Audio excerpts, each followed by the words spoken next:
오늘 새해 복 많이 받으시라고 많이 인사하셨죠? 아마 배가 많이 부르실 줄로 믿습니다. 그러나 우리는 아무리 배가 불러도 새해 복 많이 받으시라고 아무리 강조해도 그것은 과하지 않습니다. 2022년 이민년에 검은 띠 호랑이 해라고 하죠.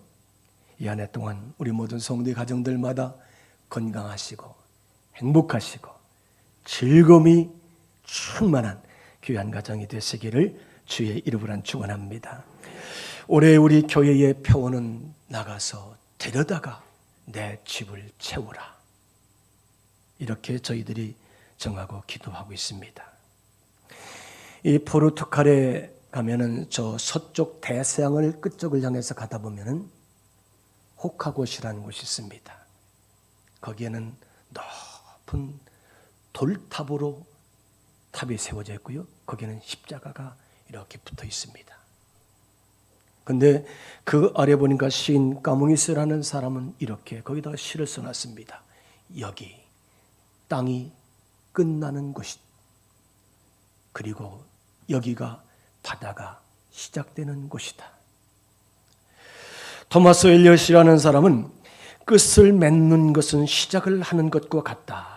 끝나는 곳에서 우리는 다시 시작한다고 하면서 우린 소망의 새해를 우리가 이렇게 맞이하고 있습니다. 이 소망이라는 단어는 우리 가슴 속에 울림을 주는 것이지요.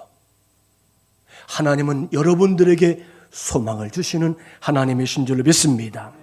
하나님이 열어주신 이 소망의 문 2022년도가 우리 모든 성도들에게 축복의 문이 되시기를 주의 이름으로 축원합니다. 여러분, 새해 2022년도를 어떻게 준비하시고 맞이하셨습니까? 우리는 사모하는 마음을 가지고 이 하늘에 살아가는 성도가 되어야 될 줄 믿습니다. 더 나아가서 우리는 준비한 그릇대로 받는다는 사실을 여러분 기억하십시오. 또한 겸손하게 말씀에 순종할 때에 이 한 해가 우리가 하나님 앞에 축복된 한 해가 된다는 거예요. 그리고 은혜를 받으려면 우리가 예수 그리스도에 대한 분명한 흔들리지 않는 믿음을 갖고 살아야 됩니다. 또한 은혜로 충만할 때에 우리는 새롭게 태어나는 거듭난 새 사람이 된다는 사실을 믿으시기를 바랍니다. 오늘 성경 말씀 이 누가복음 14장 15절 24절 말씀은 그런 내용입니다. 예수님께서 저 바리새인의 집에 초청을 받고 가셨을 때에 한 사람이 무릇 하나님의 나라에서 떡을 먹는 자는 복이 있도다. 이렇게 말합니다. 하나님 나라에서 떡을 먹는 자는 복이 있도다. 그렇게 이제 예수님 앞에 고백을 합니다. 이 말의 의미는 다양한 해석일 수 있습니다. 그렇습니다. 하나님 나라에 가야 떡을 먹을 수 있다는 말씀도 되지요. 또 하나님 나라는 예수 그리스도를 말미암지 않고는 갈 수가 없다는 사실을 우린 믿어야 됩니다. 또 예수님께서는 나는 살리는 떡이다, 생명의 떡이다, 하나님의 거룩한 양식이라고, 사람들의 양식이라고 주님이 그렇게 말씀하시고 있습니다. 더 나아가서 좁은 문으로 가야만이 우리가 천국에 들어가 있었다고 성경은 그렇게 표현하고 있습니다. 사랑하는 여러분, 오늘 우리가 하나님 나라에서 떡을 먹는 거룩한 성도로 사는 성도가 되시길 바랍니다. 이때 예수님께서 이 말씀을 들으시고서 이 천국 잔치 비유에 대한 말씀을 하시면서 어떤 사람이 큰 잔치를 배설하고 준비하고 많은 사람을 초청했다는 거예요. 그랬더니 한 사람은 나는 밭을 샀으니 도저히 나가지 못하겠노라. 이 돈에 이제 욕심에 눌려있는 사람입니다. 나는 소를 샀으니 소를 5개를 샀으니 시험하는 데 나가야 되겠다. 이 소 5개를 가서는 10마리나 그 많은 소를 내가 시험하러 가야 되겠다. 이건 지식에 붙잡혀 있는 사람입니다. 또 어떤 사람은 나는 장가를 들었으니 못 가겠다는 거예요. 이 사람은 정욕에, 육신의 정욕, 이생의 자랑, 세상 정욕에 붙잡혀 있는 사람을 의미합니다.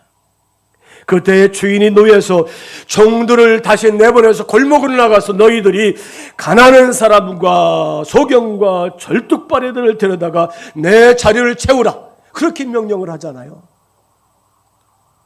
그리고 그들이 나가서 전해서 데려왔지만 아직도 빈자리가 많다는 겁니다.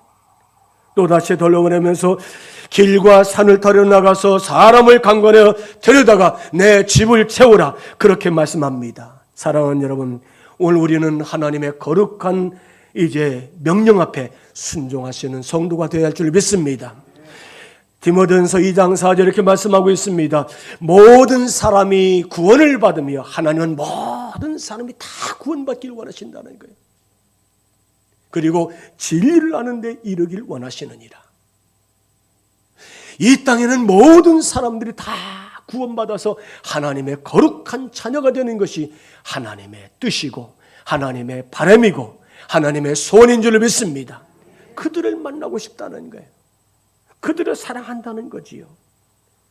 그래서 우리는 하나님의 소원, 영혼들을 주 앞으로 데려오는 성도가 될 줄 믿습니다. 우리는 영혼들을 데려다가 하나님의 잔치자리에 채우는 이 귀한 성도가 될 줄 믿습니다. 우리는 사람들을 데려다가 빈자리를 채우라는 거예요. 우리가 사도행전을 보니까 예수님 십자가의 고난의 죽음을 당하셨을 때 그토록 3년 동안 주님을 따라다니는 제자들이 두려움과 공포와 그 마음에 믿음이 없음을 여실하게 드러납니다. 다 도망가고요. 또 배신을 하고요. 또 부인을 하고요. 또 팔아먹기도 하고요. 낙심하고요. 절망 가운데 자기 고향으로 다 돌아가잖아요. 그런데 부활하신 예수를 만났을 때 제자들이 놀라게 됩니다. 그리고 예수님은 그들에게 이렇게 말합니다. 너희가 예루살렘을 떠나지 말고 내가 약속한 성령을 기다려라. 이 부활하신 예수님의 말씀을 듣고 이 제자들이 마가이다라방, 예루살렘 마가이다라방 함께 모여서 문을 거르지 않고 하나님 앞에 기도합니다. 뜨겁게 기도할 때에 성령의 충만한 은혜가 마가이다라방에 임한 줄로 믿습니다. 불의 혀 같은 것이 임하고요, 바람같이 성령이 충만한 가운데 저들의 가슴이 뜨거워져서 견딜 수가 없는 거예요. 이 뜨거운 가슴을 견딜 수 없던 이 제자들이 방문을 박차고 뛰쳐나갑니다. 그 사람들에게 예수 그리스도의 복음을 전합니다. 어떻게 전합니까? 다른 이로서는 구원을 받을 수가 없다. 오직 우리 주 예수 그리스도, 당신들이 십자가에 못 박아 죽였던 그분만이 유일하신 구원자이시고 하나님의 아들이시고 메시아라고 힘있게 말할 때 그들을 붙잡아다가 감옥에 가두기도 하고요. 또 재판을 받기도 하고요. 너희가 죽인 그가 그리스도 하나님의 아들이시다 말할 때 회개한 사람이 3,000명입니다. 우리가 어찌할꼬? 우리가 하나님의 아들을 죽였도다. 우리가 어찌할꼬? 3,000명이 회개를 하게 됩니다. 또 제자 나가서 복음을 전할 때에 5,000명이 예수를 믿게 된 줄로 믿습니다. 사랑하는 여러분, 오늘 성경이 이렇게 말씀하고 있습니다. 나가라, 강권하여 데려와라, 그리고 내 집을 채우라. 우리 교회 이름이 더 채움 교회예요. 믿습니까? 누가 정했어요? 여러분이 정했어요. 그 이름을 보기 좋으라고 더 채움이 아니에요. 우리가 더 채우는 성도가 되시길 바랍니다. 할렐루야. 그래요. 더 채우는 그런 교회가 돼요. 여러분, 우리가 더 채운다는 것은 하나님의 초청을 의미하는 것입니다. 하나님의 초청에 우리가 응답하는 성도가 될 줄 믿습니다. 여기 나오는 어떤 사람이라는 단어는 하나님을 가리키는 거예요. 하나님은 모든 천국 잔치의 주재자이시고 깊은 주인이신 줄로 믿습니다. 종들은 바로 저와 여러분들입니다. 종들이 나가서 오소서, 우리가 준비가 되었나이다, 이 잔치에 참여해 주소서, 오소서라고 그들을 초청하죠. 종은 주인을 자랑하고 나가서 초청을 하고 당당하게 전하는 자가 될 줄 믿습니다. 우리 나가서 하나님을 자랑하십시오. 아멘. 누굴 자랑하라고요? 하나님. 주는 그리스도시요 살아계신 하나님의 아들이심을 믿습니다. 주 예수를 믿으라. 그리하면 너와 네 집이 구원을 받을 것이다. 하나님이 세상을 이처럼 사랑하사 독생자를 주셨으니 이는 저를 믿는 자들마다 멸망하지 않고 지옥 가지 않고 영생으로도 구원받을 것이다. 이렇게 전하는 자가 될 줄 믿습니다. 이게 하나님의 초청이에요. 하나님을 자랑하는 성도가 되시길 바랍니다. 여러분 교회 자랑하시길 바랍니다. 교회 자랑하십시오. 정말 목사가 부족해도 목사 자랑하는 성도가 돼야 돼요. 아버지가 물러나서도 아들은 자녀들은 아버지를 자랑하는 자녀가 되지 않습니까? 또 성도 자랑하는 성도가 되시기 바랍니다. 우리 교회의 성들의 신앙 간증을 가지고 자랑할 수 있는 성도가 되시기를 바랍니다. 이 시대는 정말 복음이 필요한 때입니다. 이 복음이 뭡니까? 기쁜 소식이에요. 굿 뉴스. 죽어가는 자에게 당신은 절대로 죽지 않고 다시 살아나서 하나님의 거룩한 자녀의 복을 받을 수 있습니다. 당신도 구원받을 수 있습니다라고 전하는 것이 기쁜 소식인 줄로 믿습니다. 이 코로나의 시대에 이 코로나의 어려운 상황 속에서 희망을 잃고 절망에 빠진 사람들이 너무 많습니다. 꿈과 희망을 잃은 이들에게 희망의 기쁨의 굿뉴스, 기쁜 소식, 복음을 가지고 전하고 위로하고 격려하고 소망을 주는 아름다운 귀한 성도가 되시기를 주의 이름으로 축원합니다. 성경은 이렇게 말씀하고 있습니다. 수고하고 무거운 짐진 자들아 다 내게로 오라. 다 내게로 오라. 내가 너의 무거운 짐을 다 가볍게 해주겠다. 내가 쉼을 주겠다. 내가 너에게 평안을 주노라. 우리 주님이 그렇게 말씀하신 줄 믿습니다. 유명한 파스칼이라는 사람은 이렇게 기도합니다. 주님, 큰 일들을 마치 작은 일처럼 하도록 도와주소서. 제가 주님의 능력으로 그 일들을 하기 때문입니다. 그리고 작은 일들을 마치 큰 일처럼 하도록 도와주옵소서. 제가 주님의 이름으로 그 일들을 하기 때문입니다. 그렇습니다. 우리가 이 기도문처럼 주님께 온전히 내 삶의 중심을 맞추고 사는 성도가 되시기를 바랍니다. 그리고 묵묵하게 그 섬김의 길을 걸어가시는 귀한 성도가 되시기를 주의 이름으로 축원합니다. 두 번째로 우리는 강권에서 나가서 강권에서 데려오는 거예요. 강권하라고 말씀합니다. 여기 잔치에 초청받은 사람들이 여러 가지 핑계를 가지고 거절을 합니다. 그때 주인이 화가 나서 명령을 합니다. 21절 하반절에 이렇게 말씀하고 있습니다. 그 종에게 이르되 빨리 시내의 거리와 골목으로 나가서 가난한 자들과 몸 불편한 자들과 맹인들과 저는 자들을 데려오라 하니라. 아직도 자리가 반이 비어 있습니다. 주인에게 보고했더니 23절 말씀처럼 이렇게 이제 고백하면 우리 같이 읽습니다. 주인이 종에게 이르되 길과 산을 타려 나가서 사람을 강권하여 데려다가 내 집을 채우라.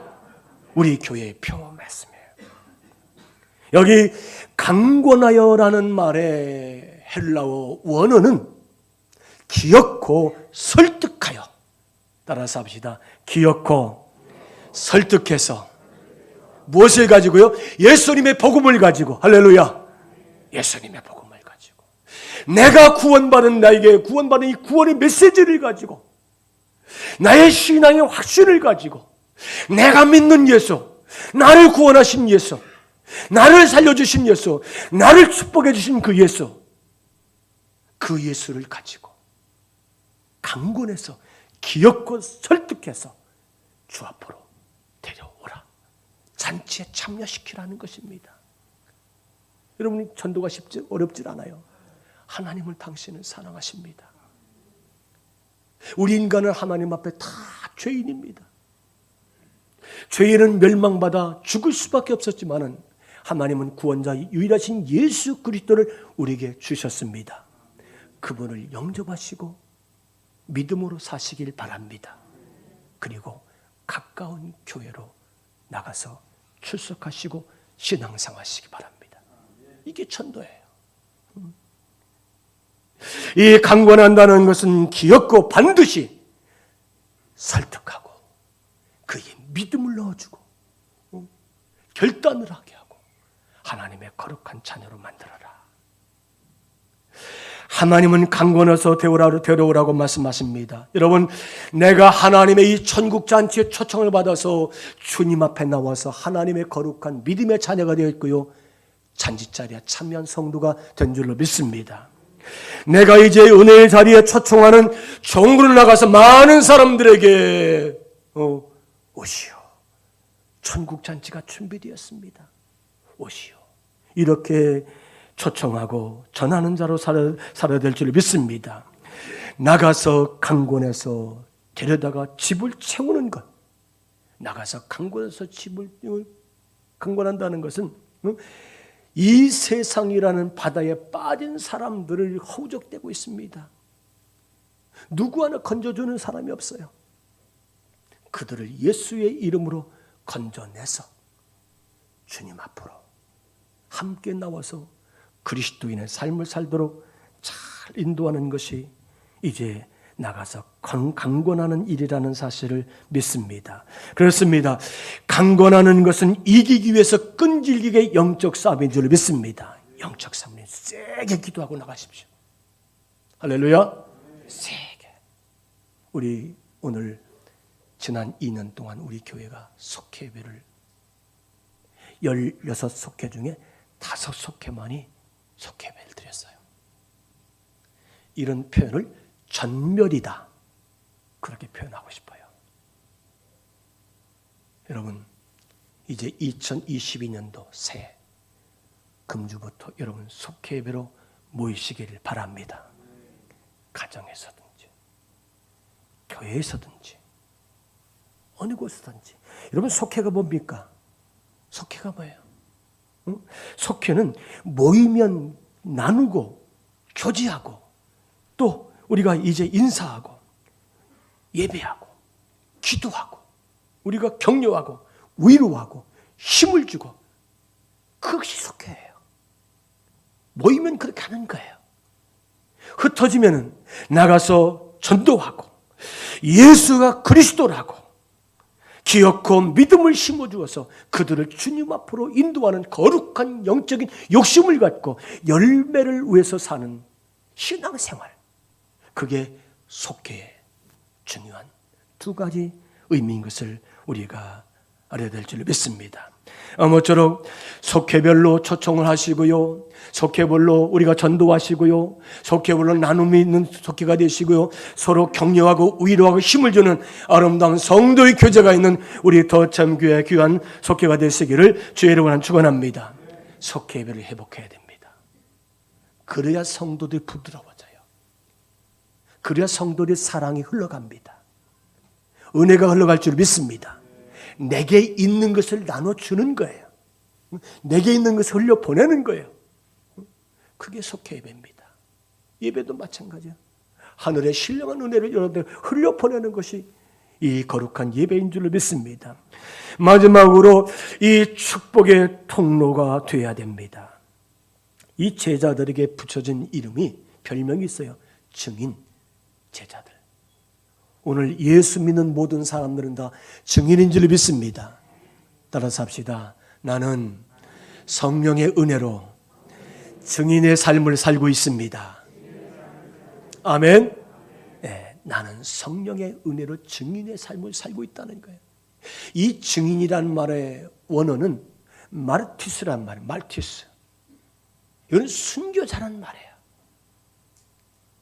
하나님의 성령의 권능을 받은 증인은 증인의 삶을 살다가 복음으로 살면서 이제 마지막에는 순교의 죽음으로 자기의 생을 마쳤던 초대교회 성도들, 또 주님의 제자들, 여러분 다 기억하시죠? 결정적인 순간엔 자기의 생명을 심어서 예수님의 복음과 바꾸었던 제자들의 삶이었던 것을 볼 수가 있습니다. 미국의 유명한 제임스 케네디라는 목사님은 설교에 이런 내용을 가지고 이제 말씀합니다. 반짝반짝하게 구두를 닦고 훈장을 주렁주렁 달아매고 군복을 멋지게 입고 길거리를 힘차게 걸어간다고 좋은 군인은 아니다. 좋은 군인은 전쟁에 생명을 내걸고 나가야 좋은 군인이다. 나라와 국민을 위해서 싸우는 것이 군인의 정신이다. 이렇게 말씀하고 있습니다. 사랑하는 여러분, 오늘 저와 여러분이 하나님의 영적 군사인 줄을 믿습니다. 영적 군사예요. 우리는 성령으로 무장한 영적 군사들이에요. 우린 기도로 무장하고 말씀으로 무장하고 성령으로 무장하고 믿음으로 단단히 세움받고 세상을 향해서 나갈 때에 어느 누구도 악한 사탄마귀도 우리를 이제 어찌할 수 없다는 사실을 우리는 믿어야 될 줄 믿습니다. 그래서 예수님의 제자들은 12제자들이 순교하기까지 마지막 자기 자신의 생명을 조개와 같이 내던지잖아요. 예수를 부인하라. 그럼 너의 생명을 살려주겠다. 기름감을 끓는 기름감 속에다 집어넣기도 하고요. 거꾸로 십자가에 못 박히기도 하고요. 또 껍질이 산채로 벗겨지기도 하고요. 이런 제자들의 삶이 있었던 것을 우리가 볼 수 있습니다. 사랑하는 여러분, 오늘 우리가 하나님의 은혜의 통로가 되시기를 바랍니다. 나를 통해서 누군가에게 하나님의 은혜와 축복이 흘러가는 통로가 되시기를 바랍니다. 내가 통로가 돼야 돼요. 제가 저 5층의 제 사무실에 퇴근할 때 되면은 물을 떨어져 놉니다. 너무 똑똑똑똑똑 떨어지면 물값이 많이 나올 것 같아가지고 똑. 근데 이 물은 여기 2층 우리 화장실 가도 물 나오더라고요. 이게 파이프라인으로 이렇게 연결되어 있잖아요. 수도관이. 물을 겨울에 얼지 말라는 거죠.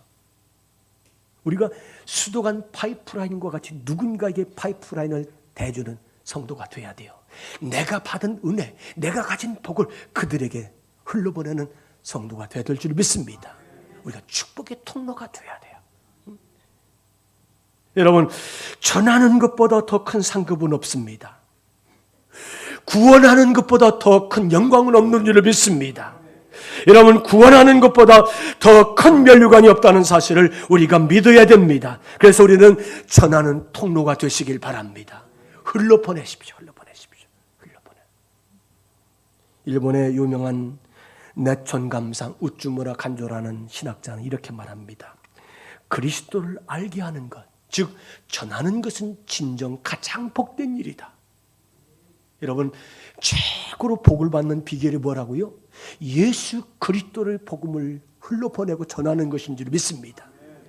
사도 바울은 내가 복음을 전할지라도 자랑할 것이 없으면 내가 부득불 할 일임이라. 만일 복음을 전하지 아니하면 내게 화가 있을 것이미로다. 고린도전서 9장 16절에 그렇게 말씀하고 있습니다. 이 복음을 전하는 것은 내가 부득불, 내가 반드시 꼭 내가 해야 될 일이라는 거예요. 왜요? 내가 이 일을 전하지 않으면 하나님의 화가 나에게 있을 것이라는 거예요. 내가 하나님의 화를 받지 않고 내가 하나님 앞에 복을 받기 위해서 이 복음을 전한다는 것입니다. 사랑하는 여러분, 이건 제 목사 이야기가 아니라 성경이 우리들에게 가르쳐주는 말씀입니다. 제가 2011년도에 감리사를 하면서 지방의 목회자들과 사모님들 모시고 성지순례를 갑니다. 시리아, 요르단, 이스라엘을 갔어요. 그런데 시리아를 갔을 때 사실 저희들이 마지막 시리아를 간 거예요. 그때부터 그들은 못 갔어요. 그때도 저쪽에 대포 소리가 쾅쾅 나고. 그런데 저희들을 안내했던 선교사님 장로교 선교사님에서 가이드가. 그런데 이분이 저 북아프리카 튀니지아에서 추방을 당해서 결국은 이 터키로, 이 시리아로 온 거예요. 그가 그 튀니지아에서 선교 생활할 때에 아주 가깝게 지내는 가정이 있었다고 합니다. 자주 가서 밥도 먹고 형제인데 친구처럼 그렇게. 또 가서 잠자기도 하고. 그런데 꿈에 하나님이 그 가정의 어머니를 보여주는 거예요. 그런데 그 자기 친구처럼 지나던 그 사람이 죽었더라는 거죠. 주님이 주님, 나는 누구에게도 한 번도 복음을 들어보지 못했습니다. 그렇게 고백하더라는 거예요, 꿈에. 그래서 전화를 했더니 그 어머니가 봤는데 자기 아들이 죽었노라고. 지난 수년 동안 가서 밥을 얻어먹고 그 집에가 친구처럼 잠을 잤지만 자기는 한 번도 그 가정에 예수가 그리스도입니다, 하나님의 아들입니다, 메시아입니다라고 한 번도 전하지 않았다는 거예요. 그가 죽은 것은, 그가 지옥 간 것은 바로 자기 죄라고. 지금 시리아에서는 만나는 모든 사람들에게 예수님의 복음을 전하는, 그들이 모슬림이지만 복음을 전하는 선교사로서 지금 진정 선교사로 지금 이제 살고 있느라고 그렇게 눈물로 호소하며 간증하는 것을 들으면서 참 제가 은혜를 많이 받았습니다. 사랑하는 여러분, 전하지 않아서 화를 당할 수가 있습니다. 아니면 전하여서 예수님을 이제 흘러가게 할 때 우리는 하나님 앞에 누군가에게 축복의 통로가 될 수가 있는 줄로 믿습니다. 부모, 형제, 남편, 아내, 아들, 딸, 이웃, 친척, 앞집, 뒷집, 그들에게 예수님의 복음을 가지고 영혼을 사랑하는 마음을 가지고 영혼 구원하시는 귀한 성도가 되시기를 주의 이름으로 축원합니다. 따라서 하겠습니다. 나가서 데려다가 내 집을 채우라. 아멘.